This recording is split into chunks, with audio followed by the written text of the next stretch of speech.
Even before the first episode aired, people started boycotting this show. Every single thing that could have gone wrong went wrong. I don't even know where to begin. The 30-second theme song alone offended a lot of people.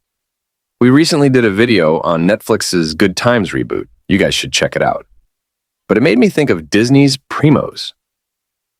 Now, for those of you that have no idea what Primos is, it hasn't aired yet, but just the announcement of the show alone caused complete chaos. But first, backstory. Primos is a Disney Channel animated series that was supposed to premiere on January 19th of this year, but was delayed to June 6th. It follows the life of a 10-year-old eccentric, Tater Ramirez Humphrey, and her entire extended family, a large Mexican-American family living in Los Angeles. Told through the diary of Tater as she discovers the it factor that makes her special alongside her cousins, who moved in with her for the summer. Based on this synopsis alone, I think you know what went wrong. It was created and executive produced by Natasha Klein, who has previously directed Big City Greens and South Park. And even though it is based on her childhood experiences with her extended multicultural Mexican-American family, it ended up offending an entire community. Imagine Grandes, but falling into every offensive and insulting Mexican stereotypes. Apparently, they intended to represent Latin America, but just ended up offending everyone. And no, it's nothing like the Loud House either, but if you want an idea of what they were trying to do, these are two great examples. There were so many things that went wrong. I don't know where to begin, but let's just start with the names. In the cartoon, they named the city Terremoto Heights. Now, terremoto is the Spanish word for earthquake. This in itself is highly insulting since, in Mexico, this name is a sensitive topic due to the occurrence of two massive earthquakes in 1987 and 2017. Earthquakes have resulted in the loss of several lives among the Latino population in Central and South America. These earthquakes resulted in the tragic loss of over 15,000 lives and missing people.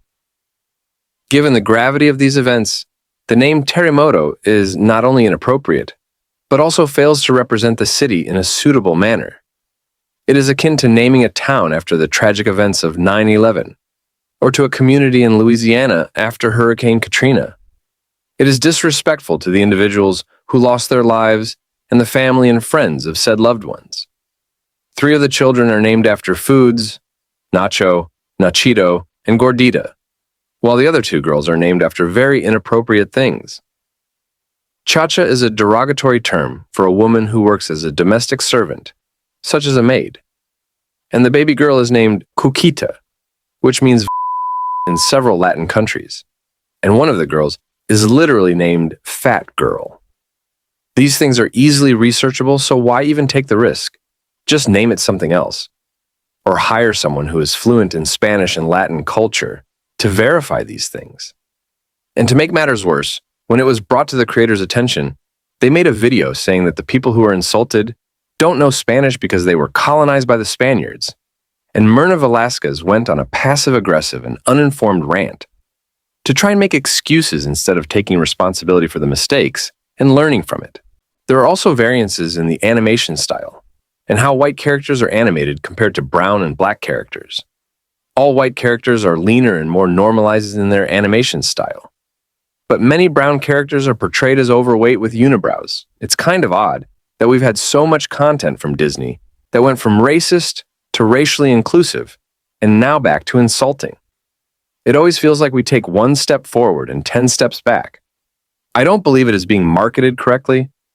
I think the creator was trying to show the protagonist attempting to reconnect with her Mexican roots and family, but it received so much criticism because in doing so, it slipped into so many cliches and racist ideas about Latinos. It didn't help that the creator responded in such a condescending tone when people attempted to fix her poor language. They were correcting her and telling her that it's not Oye Primos, but Oyan Primos. However, I believe she stated that the mistake was purposeful.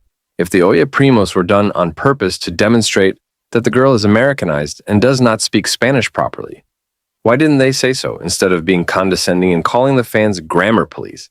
She used a different word, but I'll just use police. To make matters worse, She added, Spanish is a colonizer's language. And reportedly in an Instagram post, she claimed she was grateful her grandparents left their country, and then went on to say that she is proud to be Latin. We've seen similar shows done before.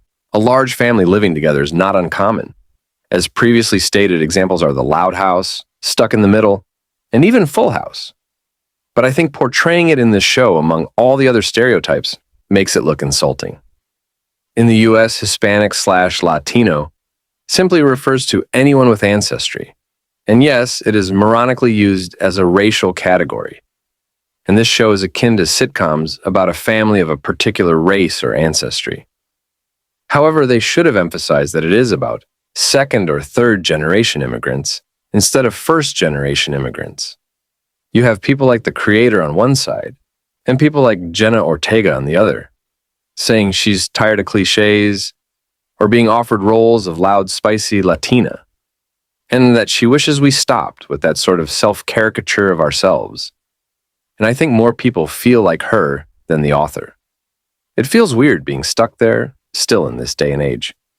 The show's creators should make it clear that they are presenting the experience of third culture kids growing up in America who don't speak Spanish correctly due to their parents' heritage and nation of residence. Simply saying, it's okay to make mistakes when speaking Spanish because that's a colonizer language is not enough. They appear to believe that all Spanish is the same and are unaware that each country has its own Spanish. The animation is not very good. The storyline is an overused trope, and the characters are not very intriguing or distinctive in any way. In this day and age, it appears that every cartoon has a brain that is affected by ADHD. I think there were comments made by the voice actor where they said, I don't try to shit on Latino kids who were born and raised in the United States of America, Europe, or wherever. And you can't judge young children for their own point of view because it is reasonable that many of them may not have been taught about their culture and may have assimilated. People from the United States, who may or may not be able to relate to whatever is being depicted in this cartoon, appear to be the intended audience for it. I think both the premise of this show and the reaction towards it points to the growing disconnect between US-born Latinos and Latin Americans.